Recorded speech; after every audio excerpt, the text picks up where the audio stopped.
Hello everyone. So welcome to the next session in Modern Indian History course. And today we are discussing the next part in 1840s 57 revolt. That is how it was a watershed event.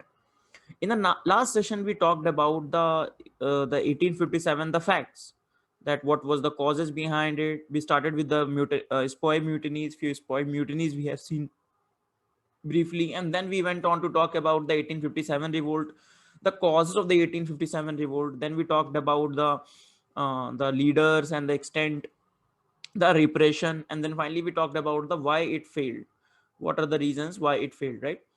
So this was basically something related to the factual aspects of it. Now we are looking beyond 1857. Now we are talking about the legacy of the 1857 revolt, and this is what we have to discuss today. Chalo. It's going to be relatively small session today. Chalo, let's do a question. Consider the following statement with reference to the 1857 revolt. Most Indian rulers of princely states took part in the revolt actively. The revolt started in the form of the mutiny in Meerut, and Bahadur Shah Jafar was proclaimed as the emperor of the Hindustan during the revolt. It's a very straightforward question. We have discussed it. Try to answer it. Now we know that most of the rulers of princely states took part in the revolt. No, most did not take part. Right. For example, we've given the role of the Sindhia. For example, we have given the comment of the Lord Canning on the Sindhia, Holkar of Indore, Patiala, Sindh, other Sikh, Chieftain, and Maharaj of Kashmir. They have not participated in the revolt. So the answer is very easy. First statement is wrong. Second, third statement is right. Then we talk about, now we coming to the lecture, we talk about the significance of the 1857 revolt, that what this 1857 revolt signify. Now the significance can be seen in the short run and it can be seen in the long run. In the short run, obviously the significance was can be seen the change that was made in the politico administrative structure. The again, the significance can be seen in the military structure, the changes that have been made, the changes that in the British policy that have been made. These are the short-term significance of the 1857 revolt. What was the first significance? That disbanded of the EIC. We have read with the 1853 charter that now EIC was living at the, not character, charter. We have read then the 1853 charter. Now EIC is living as per the whims and fancies of the emperor, isn't it? The monarch. Now, as this revolt folded out, they have said no, no more this. In the long run, obviously the significance 1857 revolt will be a source of motivation. For example, the movie Manikarnika still inspires us, isn't it? The legend of Rani Lakshmibai, they still inspire us. The legend of 1857 revolt, Mangal Pandey, for example, they still inspire us. They inspire us with respect to patriotism, they inspire us with respect to the nationalism, isn't it? So and at that juncture it was used to spread the idea of nationalism. So these are the significance of the 1857 revolt. One of the major thing that was observed in the 1857 revolt was the Hindu-Muslim unity, and this was one of the characterized feature of the 1857 revolt.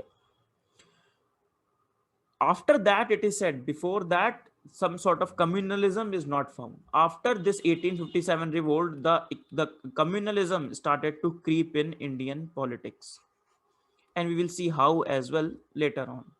When we'll talk about communalism in a totality, we'll talk about that how this communalism has penetrated from this revolt, as in not penetrated after this revolt, because of the British policies which are there, that is divide and rule, because of which the communalism started to flourish in India. Chalo. So if we talk about the significance of 1857 revolt very quickly, first the idea of Hindu-Muslim unity that we have discussed, we'll see some points as well. Then very importantly, the invincibility of the white supremacy was shattered. In the reasons we have discussed, that there are a lot of outside events which have led to it. A lot of Crimean War, Afghan War. We have seen that how these wars have led to the idea that British are not invincible. If you think, one of the pillars through which the British was working, or one of the ideological pillar, I should say, that we are invincible. Nobody can beat us. Apart from that, that we are on a civilizational mission. These are the two ideas, that we are came here to civilize because of the white man burden. And the second idea, that we are invincible. You cannot defeat us. So one idea was shattered. The idea of the civilization was also shattered. Why? Because they can see with the land revenue system they have put forward, they were not working. It led to a lot of devastation. So that was also there. Next, watershed in terms of the policy. We will discuss that, how the British policies have changed post the 1857 revolt, pre 1857 and post 1857. An end of the East India Company, a rule of more than from 1757 to 1857, more than 100 years.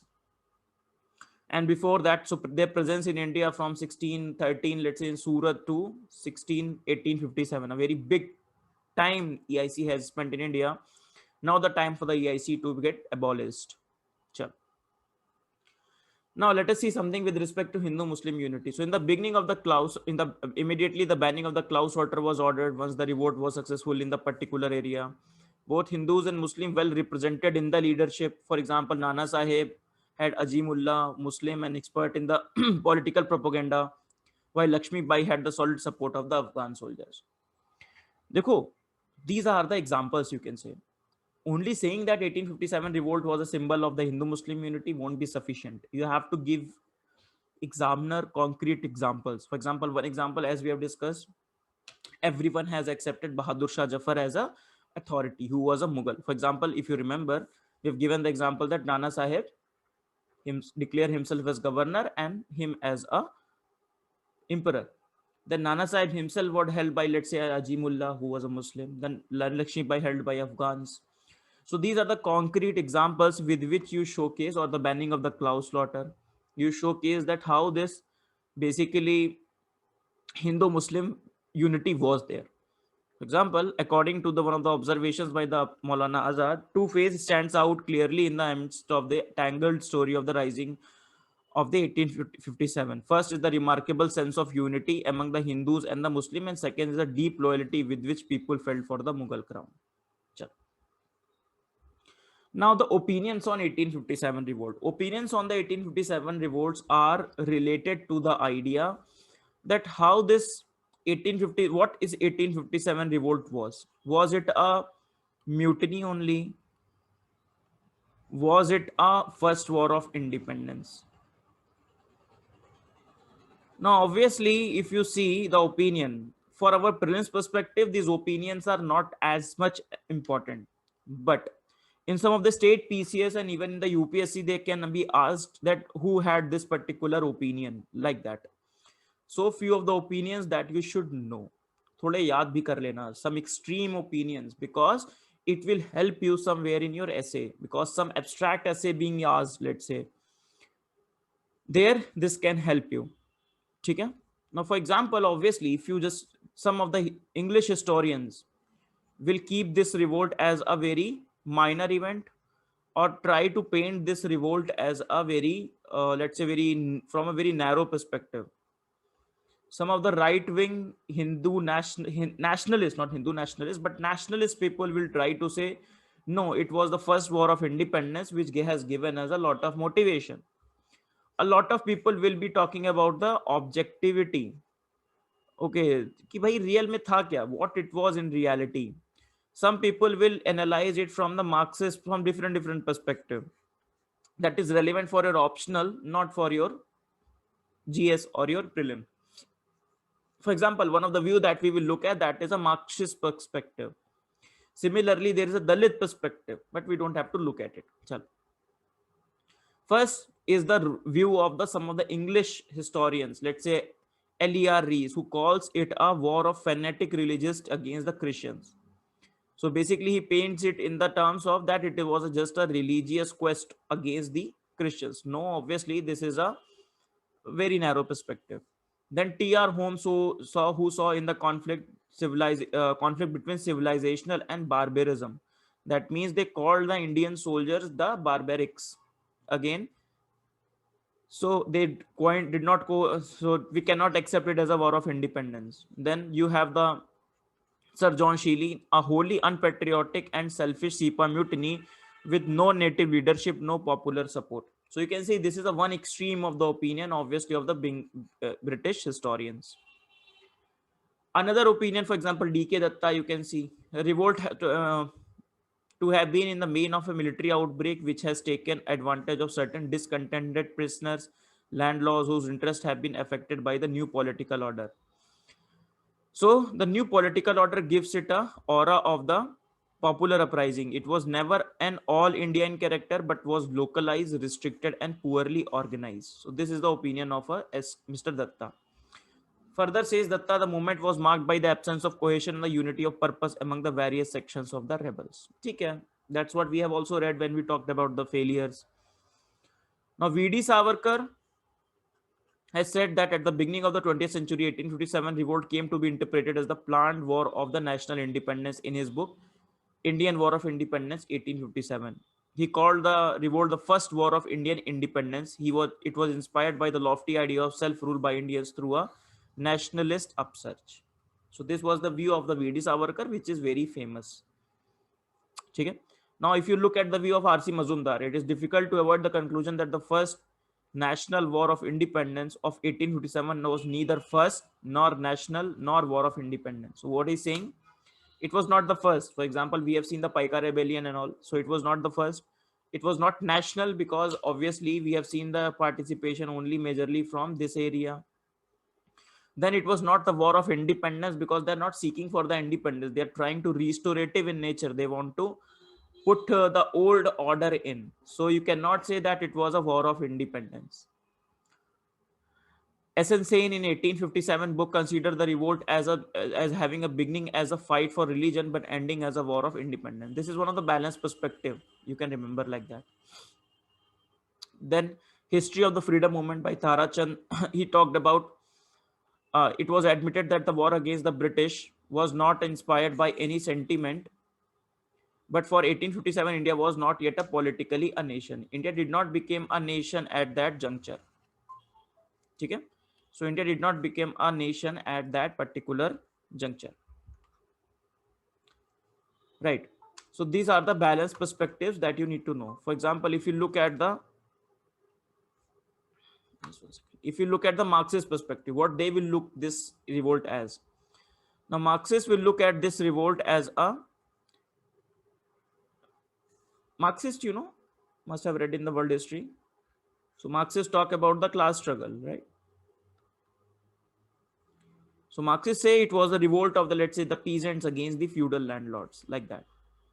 So according to Marxist historian, the struggle of the soldier peasant democratic combined against the foreign as well as the feudal bondage, let's say against the zamindars.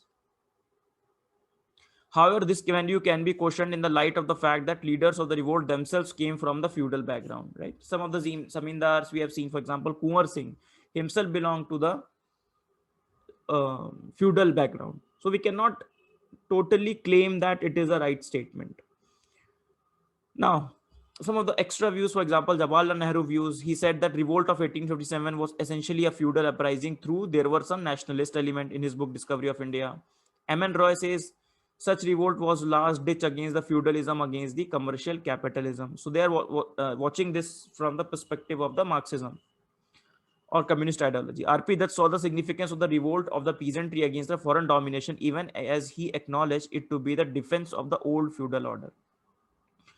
Defense of the old feudal order means zamindar wants to defend themselves and want to restore their old privileges, old feudal authority.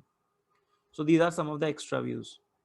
Chalo. So what question you can expect at an extreme? You can discuss a question that 1857 revolt has a very fractured legacy.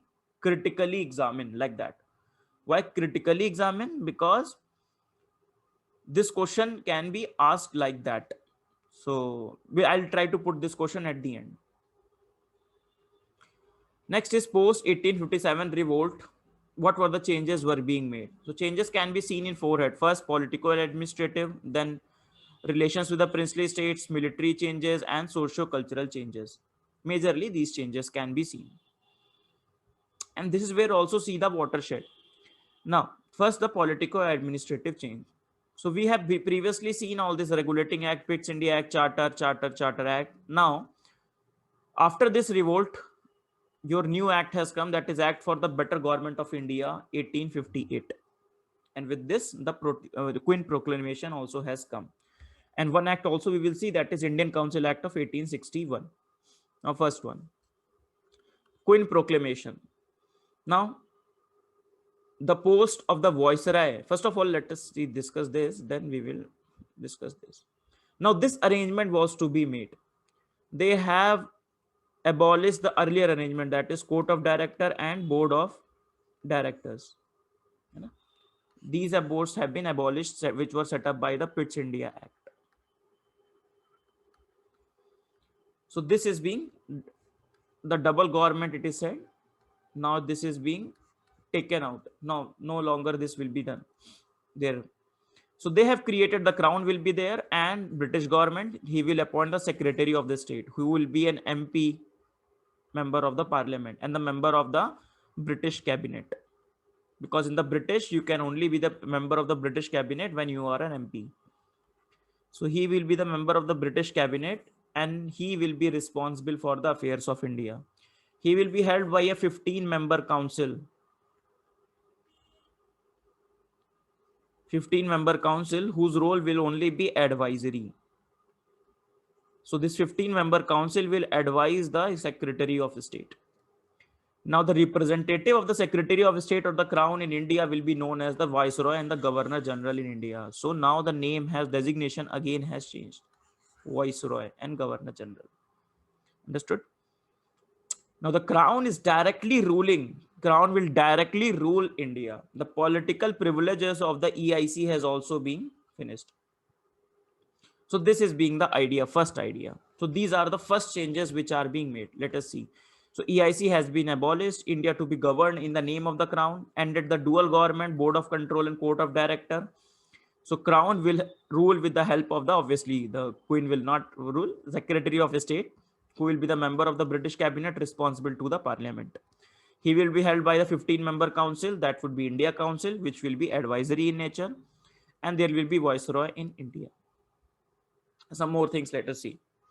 So the Canning will be the first Viceroy, who was also the presiding Governor General at the time. So just like Bentinck, here last, here first.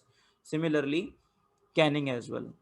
No more annexation of the princely states. One of the reasons which were identified by the Britishers, that Britishers have taken the policies such as doctrine of lapse very seriously, because of which a lot of Indian subjects were not happy. So let's not annex a lot, put an end to annexation of the princely states. We should not annex the princely states, and we should reward the princely states which were loyal to us, because we have seen that most of them were loyal to them. So we should need to reward their loyalty. No more direct imposition of the socio-cultural ideas. Earlier we will talk about the Sati Abolition, Women Remarriage Act. No. Widow Remarriage Act. No. No more imposition of the socio-cultural ideas. Ancient rights, customs to be paid respect, clemency to those who did not murder the British officials, and for the zamindar, their land will be returned. So it was some sort of basically a balancing act done by the Britishers. So this was the Queen Proclamation and the act of the better government of India. Your homework is to find out who was the Queen at that time, who was at the crown. Go on the Google and search it. Chalo. Next is the Indian Council Act 1861. Within 3 years, it has come. Now it will make some changes into the 3 changes we have to see. Now you have to divide the changes. For example, the changes at a central level, changes at the central level. Now central level now have divided, right? We have seen. Now separation of power within the executive and the legislative. They started with 1853. So first will be executive and second will be legislative. Now within the legislative, they have expanded the legislative. Now they also included some Indians into it. So number have increased from 6 to 12. Tick. The representatives have increased and the representations of the non-officials have also increased. So these are the non-officials. 3 people were nominated: Raja of Banaras, Maharaja of Patiala, and Dinkar Rao, those who have been loyal in the 1857 revolt. So they will be the part of the legislative council here in the Central Assembly. Imagine the parliament of now. Now the executive, that is Modi ji for now, of that time, he started this portfolio system. What is this portfolio system? That means defense will be taken by this person. Earlier, everything was done in the name of the by the Governor General itself. But now they have said, now we'll start this portfolio system. Okay, defense, you, foreign affairs, you. So some portfolio will be given. So it started the idea of the cabinet system because of the portfolio thing. So these are the few lines that you need to remember. Now, power to issue ordinances have been given to the governor of the viceroy without the concurrence of the legislative council. For example, if now prime minister or president under article 123 or the governor under article 213 issue the ordinance, they have to seek the concurrence of the parliament, isn't it? But there they don't have to do it. That means that executive has a far larger power as compared to the legislative, and we know that executive will have a lot of powers, and slowly the powers of the legislative will increase, that we will witness. Then legislative decentralization. So he restored legislative power of Bombay, Madras. New legislative councils were given for Bengal, Northwestern Frontier, and Punjab in the subsequent years, 1862, 1866, and 1897. Administrative decentralization was also there. For example, we discussed 1867 Act, legislative powers for this. Legislative council was being set up. This and Governor General. This is again way to saying the same thing. 1867 Act. So legislative council was expanded, members included, members divided into official and non-official. Within non-official, 3 Indians were included. Chaliye. If we talk about the relation with the princely states, now relation with the princely states can be seen through a few stages. So we are at this stage currently before the revolt, and after the revolt, this stage started. So we'll try to understand the earlier stages as well. So the first stage is companies struggle for equality from a position of subordination. From the name, from if you read it, you understand and see the time periods. 1740 to 1765. The ruler leaders are here, English are here. So now they want to come at equality at this level. So whatever they have done with the Carnatic Wars, whatever they have done in the Battle of Palasi, they were in the quest to become equal to these Nawabs. Okay? So this is your first policy, that is companies struggle for the equity from the position of the subordination. Very easy to understand that now they are not equal. They want to establish themselves as a political power. 1740 to 1765. So see, they become a significant political power post Battle of Buxar.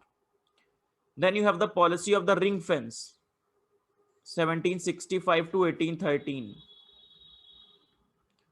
So the ring fence they have to create. So they want to create the ring fence. For example, the company's frontier, the diagram that I have made, and the hostile Indians, let's say outside. So they want to create this area as the buffers. And one of the ways they have done it through subsidiary alliance. Okay?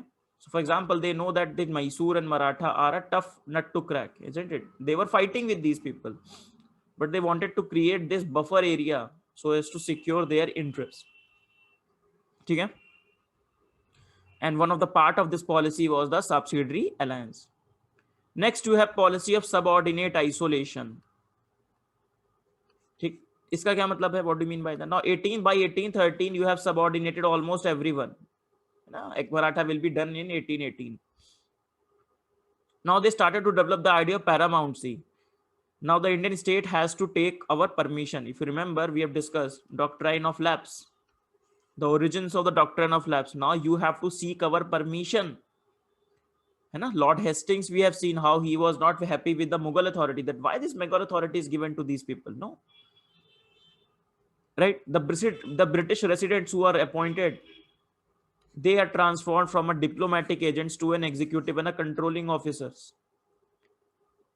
So now the powers of the princely states are decreasing and the English is increasing. This was the period of subordinate isolation. You totally need to depend upon us. And the next policy which started post 1857 revolt, because a lot of princely states were in the favor of the British, they started at no more annexation. And we will you will be in the direct responsibility of the crown. States which are loyal annexation, no, will nothing will be done. The crown has taken the title, later on we'll see in the times of the Lord Lytton, that is Kaisar-e Hind. So they will become a paramount supremacy and they will become subordinate of state. So it will create a policy of subordinate union. So one crown and then some unions will be there. Government of India exercise complete and undisputed controls in the international affair. For example, war, diplomacy, peace, all the decisions will be taken by the government of India of that time. So this was the policy of subordinate union. Okay? Now, these were the changes in the relations with the princely states. The rest of the remaining story, we'll cover it somewhere else. And we'll talk about overall relations with the princely states with examples we'll see. Changes in the army. Army, we have discussed, one of the major pillars, important tangible pillars of the British Empire. We have seen the views of the Lord Dalhousie also on the military. So he decided that, okay, now they have decided to put this policy into motion, that is divide and counterpoise. So put one pit one against the another so that they cannot find out who was the real problem is. So the steps they have taken, for example, they've said that in the Bengal army, they need to increase the ratio to 1:2, 1 European and 2 Indian. In the Madras and the Bombay, 1:3. Critical position, only European. Number of Europeans increase, number of Indians decrease. So they want to increase the share of the European, that the same thought that was shared by the Lord Dalhousie as well. Then divisions were increased. For example, they have segregated the people, martial race and non-martial race. For example, they said that the people coming from Nepal, Punjab, these are martial races. That means they are very good in fighting and they need to be promoted. On the other hand, the people coming from Awadh, because they have participated in the mutiny, they will not say it that you have participated in the mutiny, you are non-martial. No, they'll say you are non-martial race. You are not bound to, you are not fit for fighting, let's say. So the loyalists were promoted and they are given the recruitment, and the non-loyalists were taken off. Efforts were also made to keep the army away from the civilian population. We have discussed that the soldier is a peasant in uniform, so that the grievances should not reach up to the level of the military. Now the system was very well devised that for the coming from 1857 to 1945, more than 90 years, right, more than 85 years I should say, there was no such big revolt from the side of the sepoys which was seen previously. Such was the system they have created. We will see the next revolt which will happen, that would be INA revolt. Very important idea, we'll discuss it later on. And there again we will recall this, and you have to connect with that idea to this idea, that the system that the Britishers have devised worked well. Then we have seen the socio-cultural policy. We have seen the phase 3 of it. We have seen the phase 3 of it. एक minute, just 1 second. I think, yeah, this thing with the army as well. Some slides upper niche. So army amalgamation scheme 1861 moved the company's European troop to the service of the crown. A higher post, one in the military and the artillery department, reserved for European. Till the first decade of the 20th century, no Indian was allowed to fit to deserve King's commission, and the new English recruit was considered superior to English officer holding the Viceroy's commission. Not important, but still.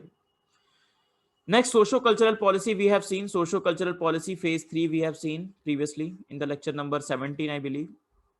So the earlier reformist zeal of self-confident Victorian liberalism, that we will liberalize, we will civilize, we are not here to conquer, we are here to civilize these people, that zeal died down. They started a conservative brand of liberalism, that we will be very conservative.